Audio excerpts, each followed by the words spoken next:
Is Ten Hag finished? Embarrassing losses to Arsenal and Brighton have shit all over a promising debut season for the shiny-headed manager. Hundreds of millions of pounds spent in the summer, yet the team seems to be regressing. And now, yet another Manchester United winger is accused of beating up their girlfriend. Oh, and the other winger, Jadon Sancho, has been calling out Ten Hag on Twitter before fucking off to play pro clubs with the boys. I'm playing Jadon Sancho again. Shoutouts to JCC, check him out. But I digress. It's not looking good for good old Ten Hag. And now there are questions on if he's losing the dressing room. Is this the end for Dutch Heisenberg? Well, first, let me give you a little speed run on the timeline of how we got here. But before we get into that, much like FIFA, I gotta pay some bills. And if you don't want to miss on a single second of the downfall of Manchester United, no matter where you are in the world, then I suggest you sign up for today's sponsor, NordVPN. Especially for my UK viewers, because I've seen how expensive it is to watch the goddamn Premier League these days. Well, us fat Americans get that shit for $6 a month with Peacock. So if you beans on toast loving mother want to watch every Premier League match for under £5 a month, then I suggest you get yourself NordVPN. Nord is the fastest VPN in the game. You won't lose a single frame of Eric Ten Hag's shiny bald head getting shit canned. Plus, with over 5,000 servers across 60 countries, NordVPN will allow you access to region-locked content from all around the planet.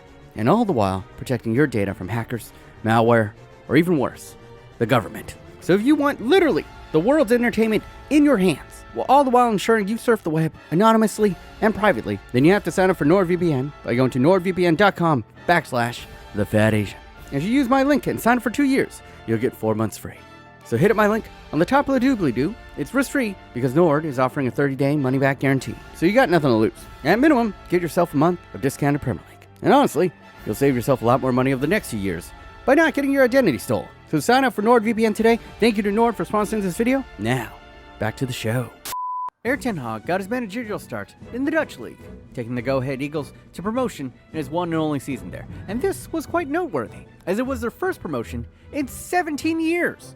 He then took a job coaching Bayern Munich 2, which is Bayern Munich's reserve team, and it was here that he learned under the watchful eye of one Pep Guardiola. You might have heard of him. And they actually have a fairly friendly relationship. Erik ten Hag has spoken before in the past how much he highly respects Pep Guardiola, and you could see it as he's modeled a lot of his tactics after his old mentor. He would take what he learned back to Holland, where he spent a hot minute coaching Utrecht before taking over the Dutch footballing talent factory that is Ajax. And this is where he would make his mark.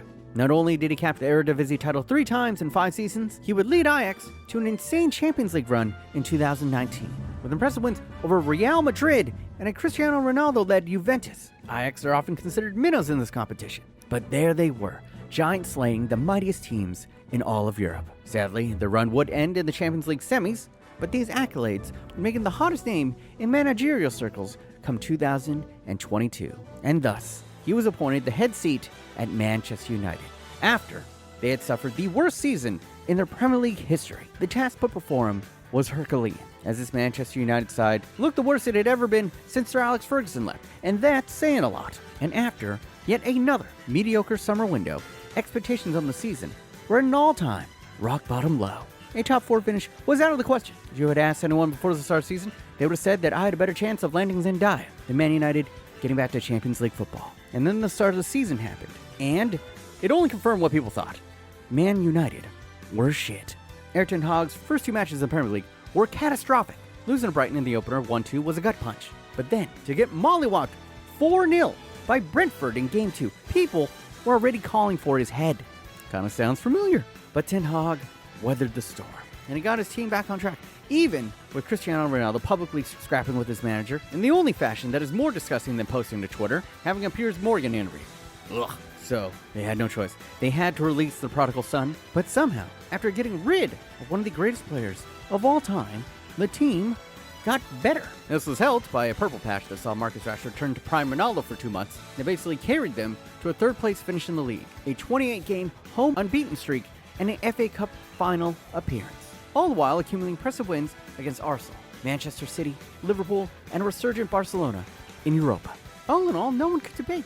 It was a very promising debut season for the Dutchman. Now, sprinkled in there were some seriously ugly losses, like a 6-3 murder at the hands of Manchester City early on in the season, and then a historic 7-0 massacre at the hands of bitter rivals Liverpool. So it wasn't perfect, but considering where they were just a year ago, a return to Champions League football was considered by many as an act of God.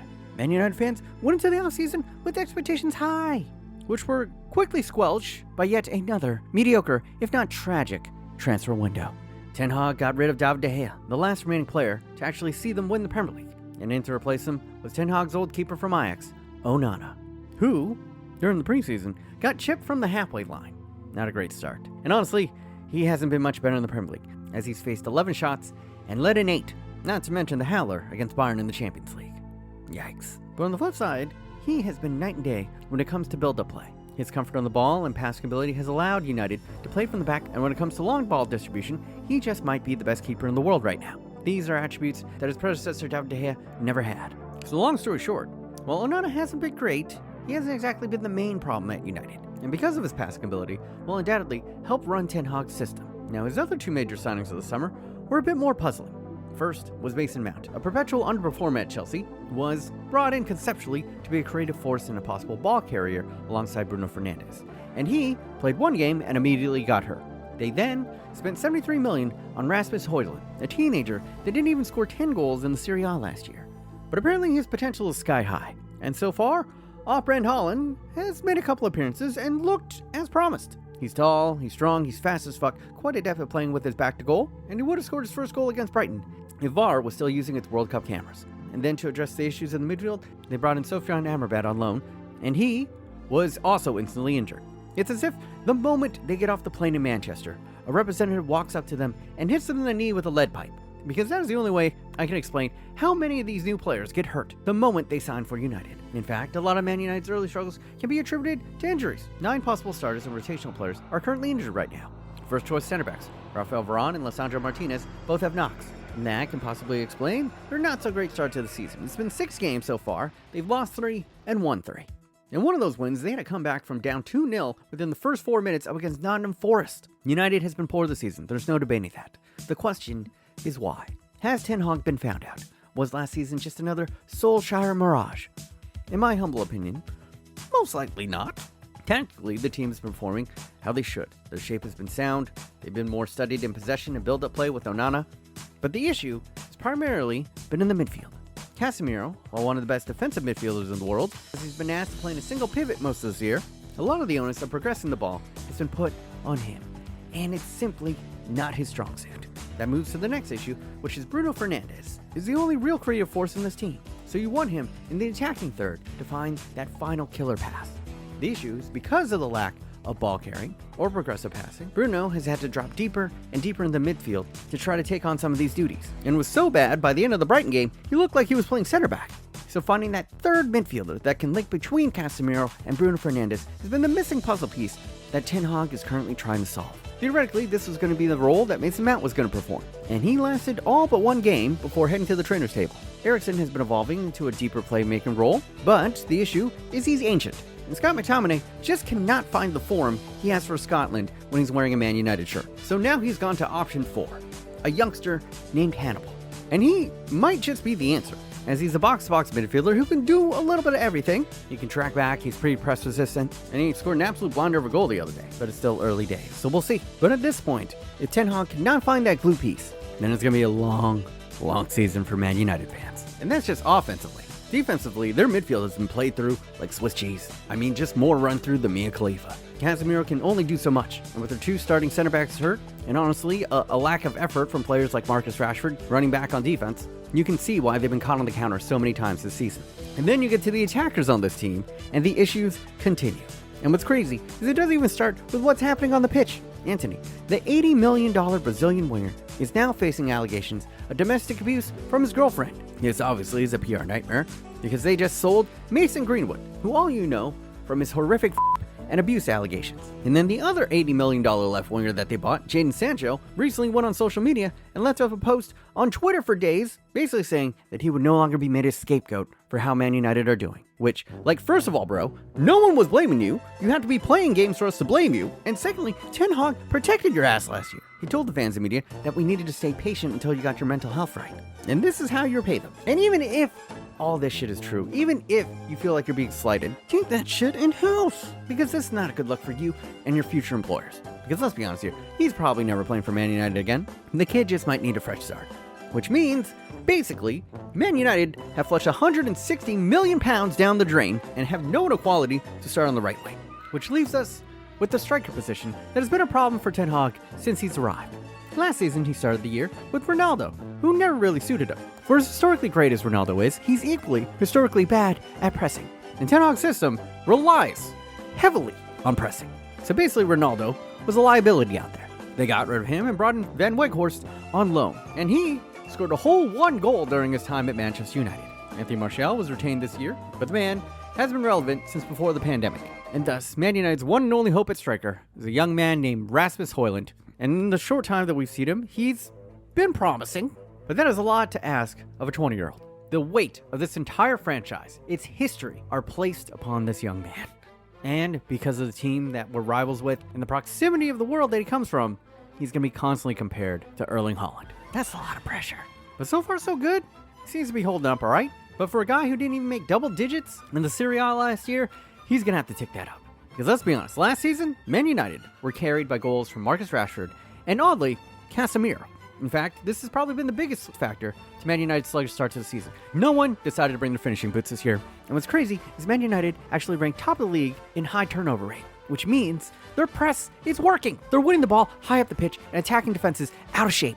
This should result in easy goal scoring opportunities. But their conversion rate on these power plays are shit. It's near the bottom of the league. You can see glimpses of potential in Højlund and Rashford developing some chemistry.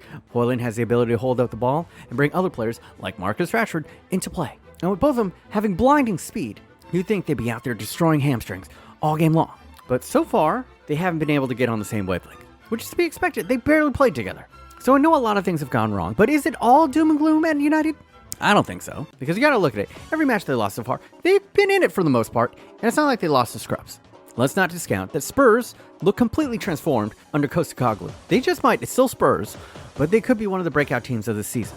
Arsenal, there's no shame in this, they're just a better team than Man United at this time, and against them, they held them till the 96th minute, so not bad. And Brighton are legit a fucking good football team, and in fact, might have the best recruitment team in world football at the moment. And then the Champions League, they lost to Bayern Munich, which is basically a Bundesliga all-star team that makes it a yearly tradition of murdering Barcelona. Now, you would like to win these games, but I don't think we should be calling for Ten Hag's head just yet. Now, if I want to play devil's advocate, this is also why Ten Hag is being paid the big bucks, to find solutions and get results despite injuries, underperforming players, and off-the-field drama. And to his credit, he's not made any excuses. He knows what the gig entails. But I think it is prudent to preach patience with Man United and Ten Hag right now. It's easy to forget after last season that this was always going to be a multi-year rebuild, and we're barely into year 2. And I want to remind people that it took another Pep Guardiola protege a few years to shape Arsenal to the squad they are now. And Arteta had some rough patches. It's cliche, but we need to trust the process. There is promise in this team. Youngsters like Højlund, Hannibal, Garnacho have gave us glimpses into what they can become. And as bad as Onana's start has been at Manchester United, and I see a bunch of comments online saying David De Gea would have saved that. But are we that quick to forget that David De Gea struggled mightily during his first season at Manchester United? Hell, even the legend Edwin van der Sar took a while to settle in. I know this season's been rough, but I believe that this manager knows his shit. And this rough start is more like what happened to Liverpool last year, where they began the year with a lot of their key players hurt, their midfield in shambles, and a lot of new faces in key positions. And that lack of continuity made them inconsistent for the first few months. So I'm asking all Man United fans to temper your expectations. We thought the rebuild was done, and that is just not the reality. I know it's frustrating to lose to the likes of Brighton, Spurs, Arsenal, and hear from their fans. But I don't think funneling that frustration at the manager is the right target. For all the problems on the pitch, the real reason that Man United have fallen so far behind the likes of Liverpool and Man City is their ownership. They're an easy scapegoat, but they deserve it. Fuck the Glazers. And with this merry band of balding fucks looking to sell the club, they were never going to use any more of their money to break the bank on the likes of a Harry Kane or Declan Rice. Instead, they spent the summer holding out, trying to pry every last goddamn drop of oil money from the Qataris. And they still haven't sold this fucking club. And that is going to be the biggest key factor in Man United this season. Honestly, they could finish out of the top 6, but as long as Man United is sold to someone who actually gives a fuck about the team, that is willing to reinvest into this club, and give Ten Hag the war chest that he needs to shape this roster into his image. Not just to bring in a quality starting 11, but actually have depth as substitutions, rotational players. For as much as Chelsea's been shit, I'd love to have half the amount of talent that they have on their team. And listen, I'm still not giving up hope on the season. I think he can turn it around. He did it last year, and we have a good shot at making top 4 or top 6. And hey, this is the way that I say it. If we fail to make European football this year, it's only going to devalue the club more and make it more likely that the Glazers sell. So maybe that's a 4D chess that Ten Hag's doing. But till then, we need to be patient, change our expectations on the season to being, once again, another rebuild year, and focus on watching the development of our promising youngsters like Hannibal and Hoyland. And that is going to be my video on what the fuck is going on with Manchester United right now. Hopefully you guys did enjoy. If you did, go ahead, smush a hard right nipple on the like button right now. Subscribe if you are new. Once again, I'd like to thank all my patrons, keep me alive and well, and give a shout out to Lewis for helping me edit this video. But yeah, that's going to be it for me. Until next time, boys, stay thick.